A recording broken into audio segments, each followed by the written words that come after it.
By the way, guys, just as a reminder, I'm Gershel Brooks here with you from now all the way through to 7 o'clock. Michelle, good evening to you, and thank you for joining us. And this evening, of course, we making a distinction between three separate issues, and that is, of course, the issue of uh, criminal law, civil law, as well as public law. Good evening to you, number one, and great to have you in studio. Good evening, Mr. Brooks. Thank you so much for having me. No problem, no problem. So, Michelle, let's kick off things with, I think, the one that everyone knows, criminal law. What is criminal law? So, at a broad level, the difference between public law, criminal law, and civil law comes down to who the dispute is between. Criminal law is where the state prosecutes wrongdoing, so things like theft or assault. And because the consequences can be quite serious, the state is required to prove its case beyond a reasonable doubt. This means that the court must be almost certain that the accused committed the offense. It doesn't mean absolute certainty, but there shouldn't be any reasonable doubt based on the evidence available. Mm-hmm. Civil law, on the other hand, usually deals with disputes between private parties, such as contractual issues or damages claims, and the standard of proof in civil matters is lower than that in criminal matters. So it's what we call on a balance of probabilities, Mm-hmm. which simply means that the court considers all the evidence and decides which version is more credible and more probable. Now, public and administrative law is a bit more nuanced. So, Mm-hmm. technically, it does fall under the broader umbrella of civil law, but in practice, we distinguish it because it deals specifically with the relationship between individuals and the state and decisions made by public bodies like municipalities or state departments. And one arm of public law is administrative law, which really deals with whether decisions made by these public bodies, which affects the rights of individuals, are lawful, procedurally fair, and reasonable. So, in simple terms, that means that the decision made by an administrator or a public body must be made within the bounds of the law. It must make sense.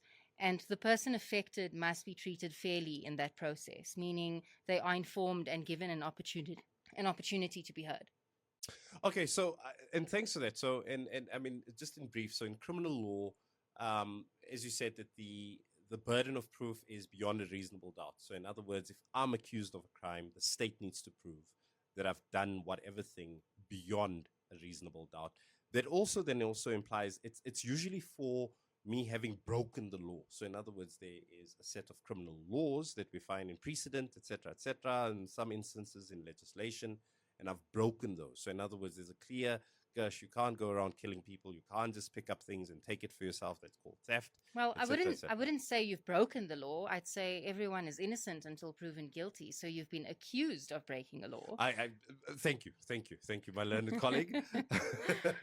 And so I've done something, but I've been accused of having done something Yes. that's, and for lack of a better term, an affront to the law, right? The second one is you and I are in some form of a contractual slash, we in some form, someone has lost money. So in other words, you have bashed into my vehicle with your vehicle. You and I entered into a contract. We agreed on a certain set of terms. So I would take 100,000 rands for you in return. I would provide certain services, and I failed to do that, for example. That is civil law. Yes, exactly. So the two examples that I gave was contractual or damages claims. Sure. And you've laid it out quite well. With damages claims, obviously there's an element of loss that has to be suffered or harm that has to be suffered. And the party that has suffered that harm or loss is then seeking compensation from the other party. So those are normally the types of aspects that civil law entails. Yeah. No, that's brilliant. That's brilliant. And then obviously the final one, the one that we're going to really unpack this evening is obviously the element of public law. Yes. So what we're saying is in that particular instance, it's not something that is necessarily just between two individuals or group of individuals, private entities, because when we also say individuals, we can also talk about, and I don't want to complicate things too much, but I mean, of course, we have to broaden the scope to that as well. And that is this issue of juristic persons, companies, and I know you can't register a CC, but there's a couple of them that still exist. So, closed corporations and companies. So it's not a dispute between, say, a company and a human being, or two companies, No, or no. two So human beings. no. This includes, say, the state, the municipality, so Yes. local, provincial, and then Yes, national that's government. correct. All sorts of public bodies and state departments. Yes. Can I tell you a secret? Yes, sure. So even though I did pretty well in it, I don't know how I managed to do well in it. It was administrative. It was my third year. Can I tell you a secret? Yes. It wasn't my favorite subject. It was definitely not mine either. But funny enough, today we use it quite a bit. I mean, Yes. it's quite. I mean, you do a lot more paperwork than. And that's, I guess, the other misnomer that people have about being in the field of law, is that the assumption is that you're constantly litigating, and all too often you're doing a hell of a lot more paperwork than actually standing up and talking in court. I think that the normal person on the street doesn't really realize how much public law affects each and every one of us. I mean, we all do live in a property. Some of us own properties. Some of us are affected by a municipal bill that we receive, or suddenly our property valuation goes up without reason and we don't know why. And now we're paying a lot more rates than we were supposed to pay, or that we've been paying all these years. And we don't know why. And these decisions are just made by these public bodies, often without proper procedures being followed, or the customer isn't given notice, or they're not given an opportunity to make representations. And that's often the complexity that we deal with in public law. And a lot of people don't realize how important public law is and how much it actually affects all of us. So let's dive into it. And I think already, Michelle, I can see that there's a potential hurdle that we probably also have to overcome. And that is, of course, because we're talking about municipalities, we talk about state institutions in this Yes. instance. But in certain instances, there are state institutions that you can get into trouble with. And then there's another little distinction that we have to make. So, for example, and you'll tell me if I'm wrong, it is an administrative public law exercise if I go and update my license disc at the traffic department. But when I go pay my traffic fines, that's a criminal matter. Am I correct in that distinction? I mean, it could be. Yeah. It could be. Yes. Yes. Because definitely. technically I committed a crime. Technically, because I Technically, was I'm paying speeding, yeah, or I ran a red robot, or yes, I do agree with that in a broad sense. Sure. So I'm just trying to draw that very, and maybe it's a spurious, unnecessary distinction. But let's get back to the nub of it. And I already have a question I see coming through on the WhatsApp line. I just want to very quickly remind the listeners of what our WhatsApp line is, so that they can obviously get a hold of us. Remember, send us your voice notes or text messages, and we will obviously try to get through those. Again, just a quick one. We're not giving you legal advice. So, please don't now go and say, listen, I heard two lawyers say the following on air and get us into trouble. We're just giving you a general sense of what the legal position is on certain things. 084-221-2919. That's where you guys can get a hold of us. You wanted to say? I would always advise the public to independently seek legal advice. Do not ever follow advice that you have heard on a radio station or on television. Your circumstances may be entirely different to what was discussed in a general sense. So I would always advise the public to seek independent legal advice. Always. This is not a consultation. We don't know the ins and the outs. But already got a WhatsApp, which I think is a good one. There's a question. I recently moved to a new home, right? Was paying occasionally rent, and was receiving a COJ bill, which I paid the previous owner for. Now that the account has been moved over to this particular individual, the bill has suddenly doubled. What recourse do they actually have? So the issue here is that there was a previous owner. I guess it was occupational rent that was being paid at the time. There was a bill. But now that it's registered and the municipality says that it went from Mr. A to Mr. B, now it's suddenly doubled. What recourse is there? So in our practice in my department, we focus heavily on public and administrative law issues, and a large part of that is municipal issues. So it often involves assisting clients who've been affected by decisions taken by municipalities and other organs of state, such as billing disputes or service delivery issues. And a key part of what we do is to assess whether those decisions were taken properly, and where necessary, to challenge them. Mm. Many of these matters, particularly in the municipal context, there are internal dispute resolution processes that must be followed. For example, municipalities like the city of Joburg have credit control and debt collection policies that set out how billing disputes must be raised and dealt with. Mm-hmm. So typically, a person would lodge a formal dispute in terms of that policy. This normally involves logging a query and obtaining a reference number. That reference number will ordinarily start with 800. Mm, Once mm, you have mm. that query, in terms of the policy, you have to wait a certain time frame to give the city an opportunity to resolve your query. If they don't, you have to continue with that internal dispute resolution process, which involves the service of a written complaint Mm-hmm. and thereafter a letter of appeal to the municipal manager. So um, you typically just need to engage with the municipality to try and resolve the issue at that level. And it's also important to note that each municipality has its own policies and its own procedures, so it's Mm, not mm. uniform throughout the country.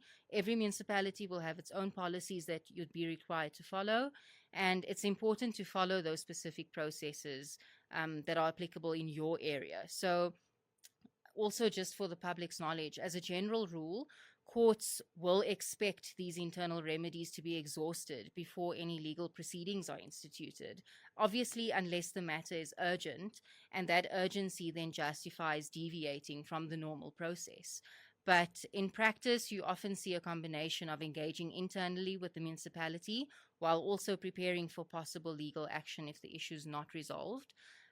So, my advice would be to go onto the city's website, have a look at that policy, see what it entails, and log your query as soon as possible. And just try your best to follow the process.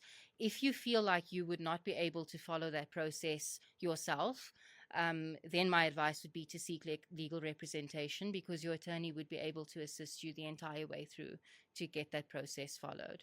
But I think that there's two important caveats that you've covered here. Is that first and foremost, you need to follow the particular processes of said municipality. Yes, that's Once you correct. have exhausted that, then you can obviously. I mean, I guess that there is nothing wrong with, in parallel to that, informing an attorney, sitting down with someone and saying, "Listen, this is what I'm going to do, or this is what I'm dealing with." But obviously, there is a cost attached to that. Absolutely. Um, Sometimes the customer may think that they have this huge dispute with the city. And oftentimes, if they engage an attorney, an expert in municipal billing who knows how these accounts work and how the calculations are done, yeah. that attorney may look at the account and find that there's actually no dispute, but they would be able to explain to their client what the issue on the account is.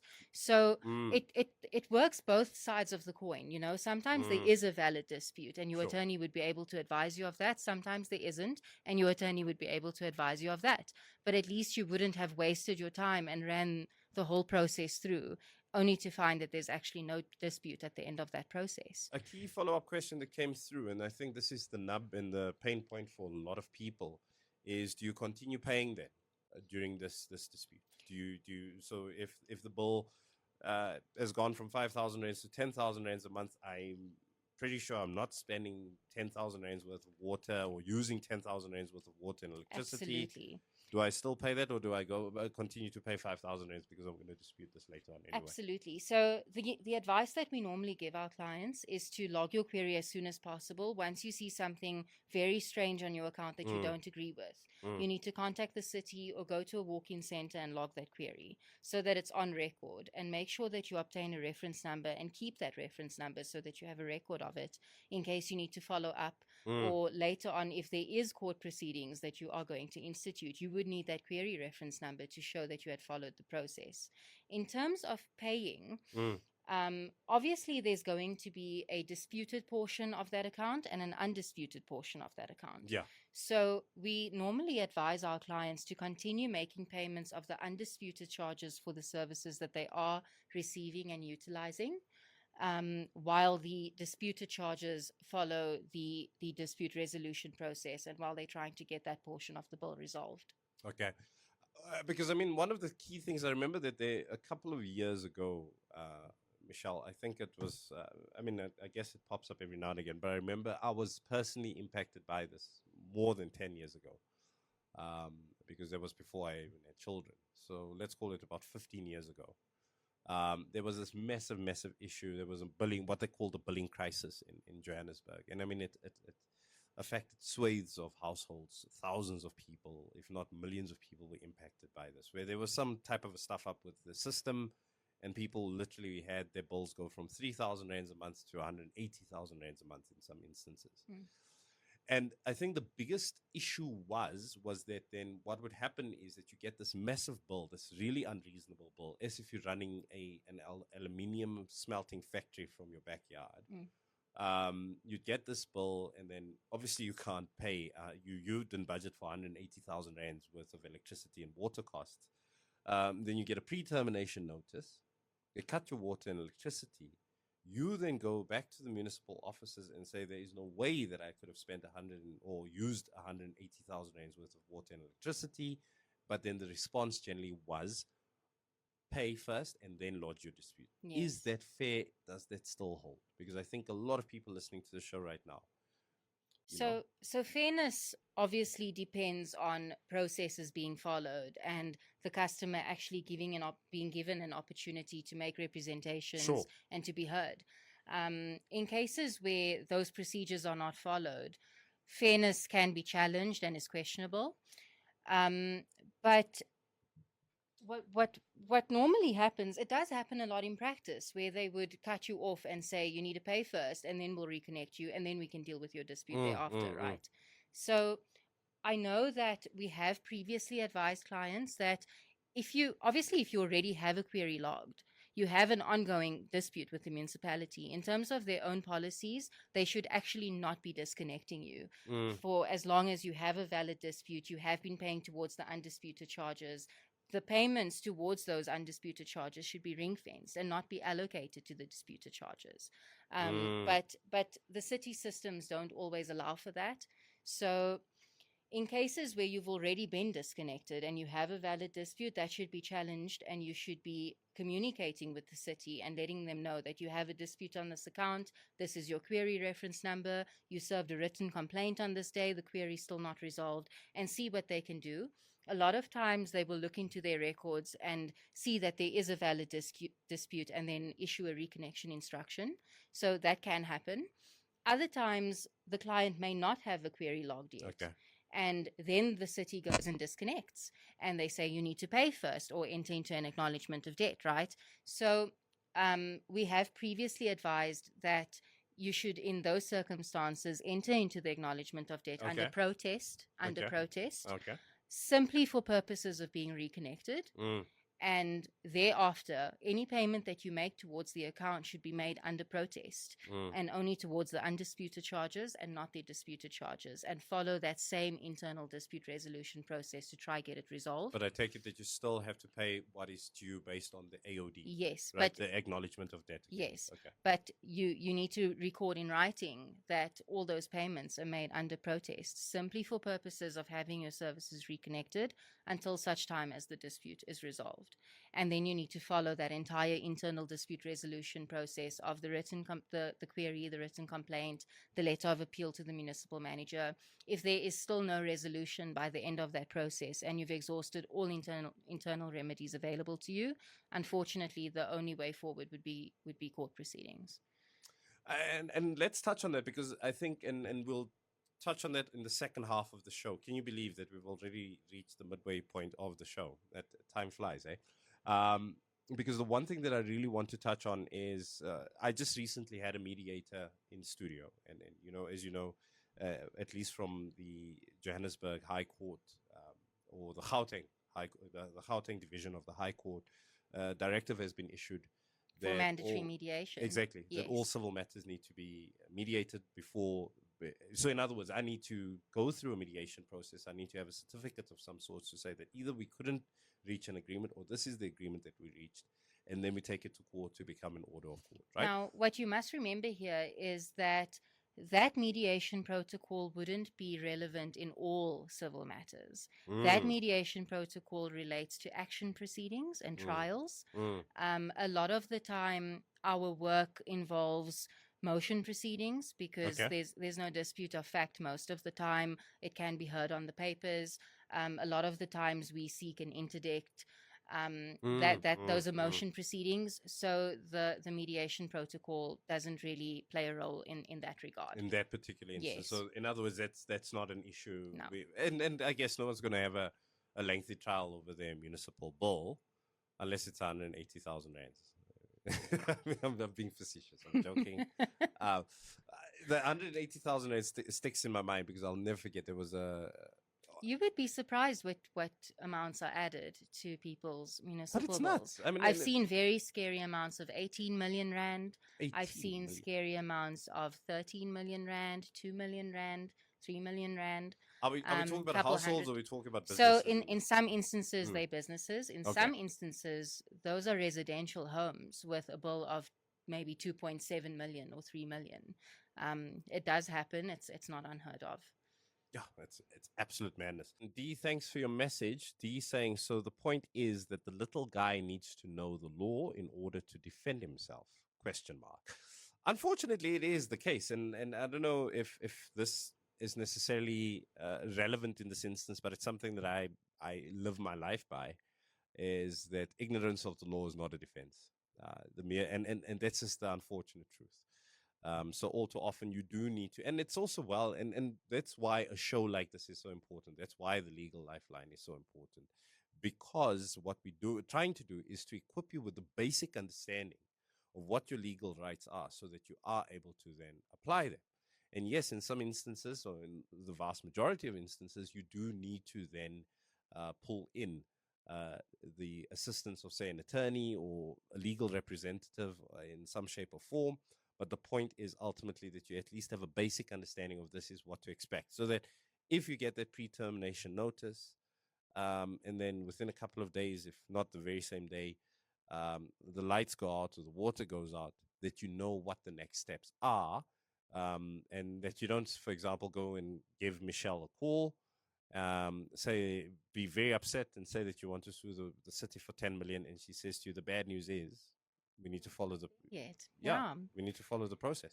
So, as I've said, especially with public law matters, I feel like it affects the public quite significantly, more than they realize, And when it comes to having to know the law, I think shows like this is so important to educate the public on what their rights are, what their recourse is in certain situations. And in that regard, I would really like to stand up for my firm here. We often, beyond litigation, we place a strong emphasis on public engagement, and we regularly host webinars that are open to the public where we break down legal topics in simple and accessible ways. These webinars are run on MS Teams. We just send out a link. You're able to RSVP. We normally advertise these on our social media platforms. So we are on LinkedIn, Instagram, and Facebook. So often throughout the year, you'll see different adverts with different legal practitioners hosting a range of different webinars on different topics. Sometimes it's on the internal dispute resolution process. Sometimes it's on rates disputes. Sometimes neighbor law. It just depends. And I would really encourage the public that if they happen to see any of these adverts online and they feel like they have a dispute that's in that realm, to RSVP and get the link to the webinar. The first half of our webinar is normally somewhat akin to what the current show is, Legal Lifeline, where we just educate the public on these processes and what the law says and what your rights and recourse is. And in the second half, we normally have a Q&A session where people can also just raise their issues, and we give them a little bit of advice on how to deal with those disputes. That's brilliant. In addition to that, we also often have open days. So sometimes they are done off-site at a particular venue.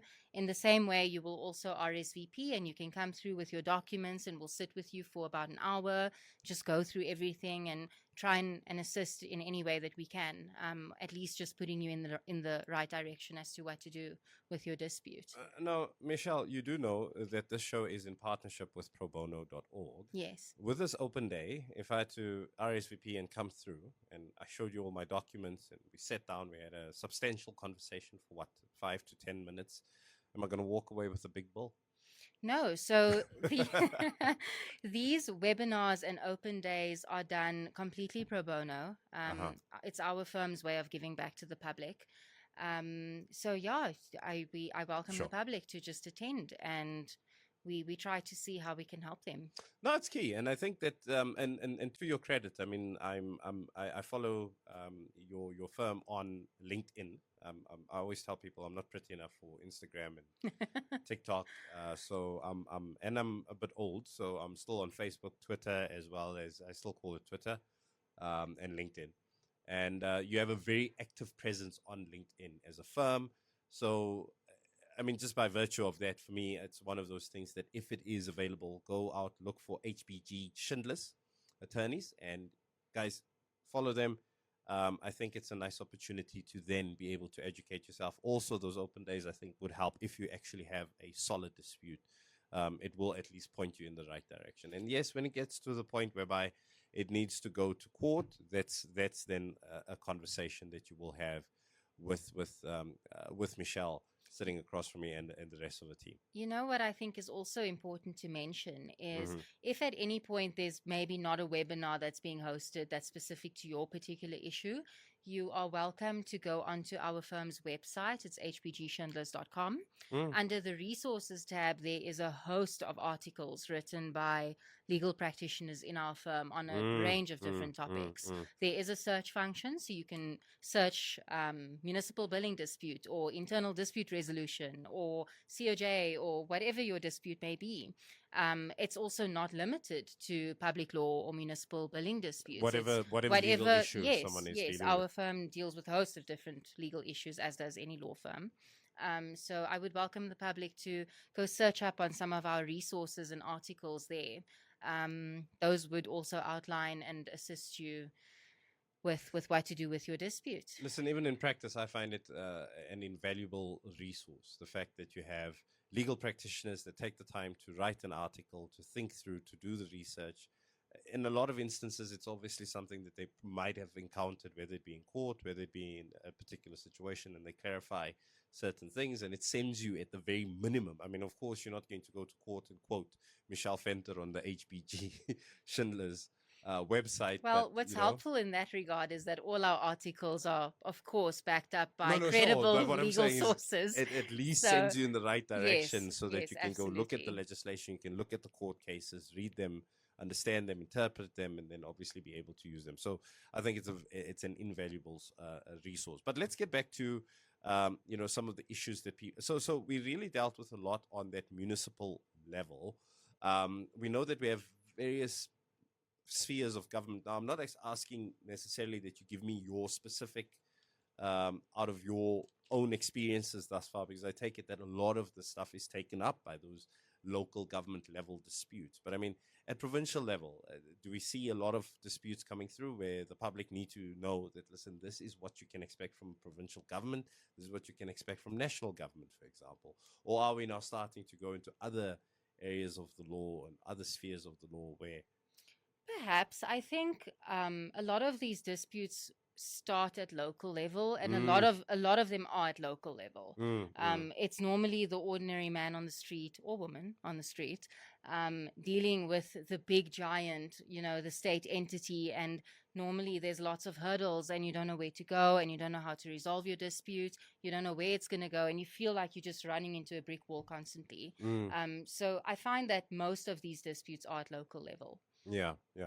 And look, I guess it's, and I'm not going to get into that conversation. That's not the aim of the show. I mean, I guess, and this is just my own, honestly, off the cuff comment. Uh, After years and years of work in different spaces, whether it be in the media space, whether it be my past at the South African Human Rights Commission, whether it be in civil society broadly, all too often the biggest culprit is at local government level. I mean, if you have a massive pothole outside your property and it's difficult for you to transit in and out of your property, guess what? It's at local government that you have to deal with that issue. If the COJ, the city of Joburg, Bucky, in some shape, or whether it be Joburg Water, whether it be the city power, or whatever, one of those Buckies pitch up and they cut, and you have to then deal with You have to go scream and shout. Even if it's your neighbor's issue and they unfortunately cut you off, you are the one that has to go probably to what Tuso House in Braamfontein, scream and shout, That's correct. and Yeah. then eventually get your stuff reconnected. But I guess the Well, I would never advise someone to scream and shout. no, yeah, no, that does not help. And I mean, you making. I know I was being facetious and I was making a joke, but I think that also is part of the difficulty. You're just worsening the situation for yourself. As frustrating as it might be, as upset as you might be, you're worsening the situation, aren't You you? know, I think a lot of customers, by the time that they go to the city's offices to try and resolve their dispute, they are already so frustrated. They've been without water or power. Maybe some instances they have a baby at home who needs a bottle or needs a bath or whatever the case may be. Yeah, So yeah. they go to the offices or they try and phone the city and they're already so frustrated. But in those circumstances, all I can advise is to try stay as calm as possible. Mm, Really try and properly outline what your dispute is yeah. so that the customer call center, the person on the other line, can actually understand what you're saying. Mm, And just try and get that query log. We need to understand that acting frustrated and angry towards the person who's trying to assist you on the other line is never helpful. So yeah, yeah. Very true. no matter how frustrated you may be, and of course I'm sure the listeners must be more frustrated now knowing that there's an entire internal dispute resolution process to follow, but unfortunately we have to try and follow those processes. A lot of times your dispute could be resolved at that early stage without having to go to court and incur substantial legal costs. Yeah. Sometimes going to court could result in huge delay if the matter becomes opposed, and depending on the court rolls and when a Mm, court date will be allocated, that could result in huge delay. Sometimes it can be resolved early on. We can log a query, we can serve the written complaint. Maybe a representative from the city comes back to us and says, you know what, Michelle, maybe we should have a debatement meeting on this account. Let me know what the issue is on this account. Let's debate it and see what we can do for the client. And that has happened in practice. So yes, I would absolutely advise to follow that process. If you don't follow that process, you run the risk of your matter being kicked out of court once you do eventually go to court. and you and I before the show started mentioned an old. I think it's Afrikaans, an old term, right? Mandement van spoelie. Yes. I'm giving away my age here. It's I think very few, I think I'm one of the few people that go around still calling it a mandement van spoelie. People just call it a spoliation order. We'll discuss sort of that machination just now, and what it really talks to is the issue of when does it become an urgent matter? Because I'm sure talking about frustration, when I've not had and at least on the WhatsApp line, let's say in our particular area, on my street group, our power goes out in our area and we go on to 24 hours and then we go on to 48 hours. By the time we get to 72 hours, I feel for our counselor because people are screaming and shouting and she's not necessarily the person that's doing the fixing. But all too often people just want to know what the heck is going on. So I can only imagine that all too often, if people had the resources and the time and they would probably run off to court on an urgent basis at any opportunity that they have. So we do need to clarify when is it urgent enough? Where I come to you, Michelle, I say, listen, this has been the situation. You say to me, you know what, Gush, I think that you have a good enough and a valid reason for us to take this to court on an urgent basis. So urgency, when you approach an urgent court, obviously urgency is the first hurdle that you need to overcome. You need to be able to show the court that you are here on good merit and this matter actually warrants being an urgent matter. Sure. Because it needs to be very much a life or death situation, as extreme as that may sound. One example that I can give, Gush, is a couple of months ago. And what makes this area of law particularly meaningful is that it often impacts vulnerable groups, right? So our firm was recently involved in an urgent matter where essential services to a facility supporting minor children were interrupted due to a dispute involving two state entities. So obviously, the children themselves were not responsible for the situation, but they were unfortunately the ones most affected. And this facility was taking care of about 1,000 children, if I had to estimate. It was approximately 1,000 children who had been disconnected. And we were luckily able to step in and ensure that the issue was addressed urgently, which really highlights how public law operates in practice. And it also highlights when a matter would be deemed urgent. I mean, in this circumstance, there was 1,000 children who stood to go without water or power. So it's really about ensuring that when the state exercises power, it does so responsibly and without unfairly impacting those who rely on its services the most. I think thanks for outlining that. You know, Prof. Cesar Snell, who I had on as a guest previously, and he did my admission. You know, we had a matter actually, and one of the things that came up was the possibility of a spoliation, and I was saying, you know, and we were looking at the issue of urgency, and he simply said the judge is going to ask, is someone going to die? And if the answer is no, then it's not urgent. And I know it's a very sort of reductive way of looking at it, but ultimately, I guess that's what the question boils down to. So when we talk about 1,000 kiddies that are going without electricity and water, there is a crisis. That is an urgent issue. But we If also we're a need household where, I don't know, the guy, you know, our neighbor across, I could bribe, for example, you know, to get dinner ready. I could, a water truck has been supplied in our area. It's that then. So it really depends on the circumstances of each individual case, you know. And what we also need to remember is that public law matters are very time sensitive. And in the same way, urgent matters are very time sensitive. If you are going to argue that your matter is urgent, but you've waited 2 weeks to come to court, it must not be that urgent, because you could go 2 weeks without water or without power, you know. So unfortunately, those are the hurdles that we have to overcome when we approach an urgent court. Yeah. And customers or individuals just need to know that the more they drag their feet, urgency dissipates with every passing day.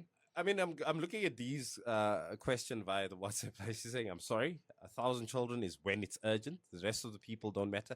That's what I think. What the point is, and what we're trying to illustrate is that urgency, taking a matter to court on an urgent basis, has a very high threshold, because the first thing that you have to do is to prove that this is an urgent matter. It's not necessarily that it has to be 1,000 children impacted. Sure. It may be a business. Maybe it's a business that makes concrete, and that business can't run at all without water, and they are losing thousands and hundreds of thousands of rands in income per day. It could be a household with 2 old people. Maybe they don't have access to go and obtain water elsewhere, or exactly. You know, it really just depends on the circumstances. But you have to prove the urgency. That's the point that we're making. And all too often there's a very high threshold. And I think something else that people don't take into account is that you could find yourself in an urgent matter at midnight on a Friday night. Yes, absolutely. Literally on a Friday going into Saturday at midnight in urgent court, because that is how urgent the matter is. And if you have a judge that you just pulled out of their pajamas, probably out of bed, you have a very high threshold to prove that it is urgent. So I think that's the point. I think let's not get bogged down on whether, how long is a piece of string.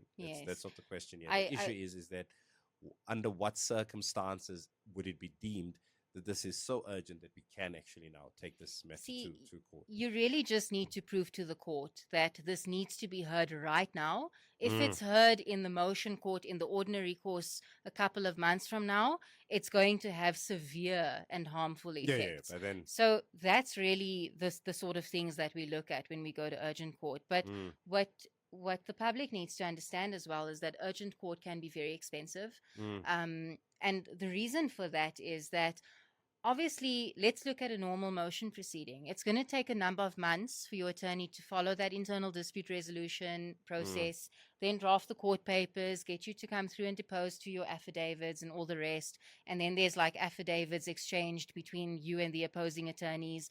That happens over a number of months. But in urgent proceedings, what normally happens in a number of months is now happening within a day or two.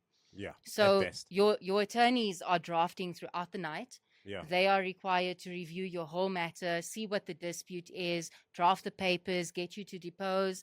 Then the opposition serves their papers. Your attorneys need to jump on that, read those papers, draft the replying affidavit. Yeah, try to draft So a heads of argument at 2 in the morning. absolutely. So But not only is it your attorney's cost for drafting what would normally done over a number of months within a day or two, it's there's the also other your side. counsel's cost for drafting those heads. And I think the key thing for me, Michelle, that I'm taking away from this conversation is, and I hope that if there's anything that anyone takes out of the conversation, is the fact that there is an internal dispute resolution process that you have to follow with your municipality. That means that you need to then follow that particular, in this instance, we're obviously in the city of Joburg. So, and maybe let's start there. Where do we find this information? Where can people go and say, okay, this is how I go through this particular process? Is there a particular website? Is the City of Joburg? Just the ordinary City of Joburg website. Mm. You'll go on there, you'll click on for the public. There'll be a range of different policies over different years. You will have to look at the policy that was applicable in the year that your dispute arose. So if it's 2026, you need to see which policy is applicable in 2026. In terms of following the internal dispute resolution process, like I've mentioned, the query that needs to be logged, the written complaint that needs to be served, and the appeal on the municipal manager, that will be found in the city's credit control and debt collection policy. And it's a very simple read, so I'm sure the public will be able to understand that if they pulled up that document. But if there's anything that I think is important for the public to take away from this, is when a public body makes a decision and you have not been involved in that process, maybe they've issued a demolition notice for your wall, maybe they have billed you on your municipal account and you don't know where this billing has come from. You don't have to sit back and take that. You do have recourse. You just need to know what process to follow. And sometimes it will be an internal resolution process for that particular public body that you have to exhaust first. Sometimes it will be a request for written reasons and a review of that decision in terms of the Promotion of Administrative Justice Act, shortly known as PAJA. Again, I would advise the public to seek independent legal advice to see what applies in your particular circumstances. Sure. But you don't have to just sit back and let public bodies make decisions that affect you and think you have no recourse. You do have recourse. And to put it very bluntly, I'm going to put it very bluntly. A lot of us have what we call counselors, people that we know by first name and surname where they live. And especially if it's a community issue, if it's a public issue, then it might be a great idea to actually confront these people and say, what are you doing about this thing? But listen, Michelle, it was lovely having you on air. I wish we had a couple more minutes. I wish we had a lot more time. But unfortunately, we'll have to leave it there. Thank you so much. And, for all the messages that have come through. And Dee, I do agree with you. We need to take this a lot further, the conversation, and try to get as many people to listen to this. But this is why the Legal Lifeline is such an important show. But it was lovely being with you. I'm back with you next week. Looking forward to the show then. Hopefully I have an awesome guest like Michelle. Thank you. But until then, guys, cheers from me, cheers from Michelle. And yeah, looking forward to it. Up next, how do I forget? Our other lawyer in the building, Michael Timvius, is going to be rocking hard. I'm going to try to impress him again with the tune that I'm playing out with.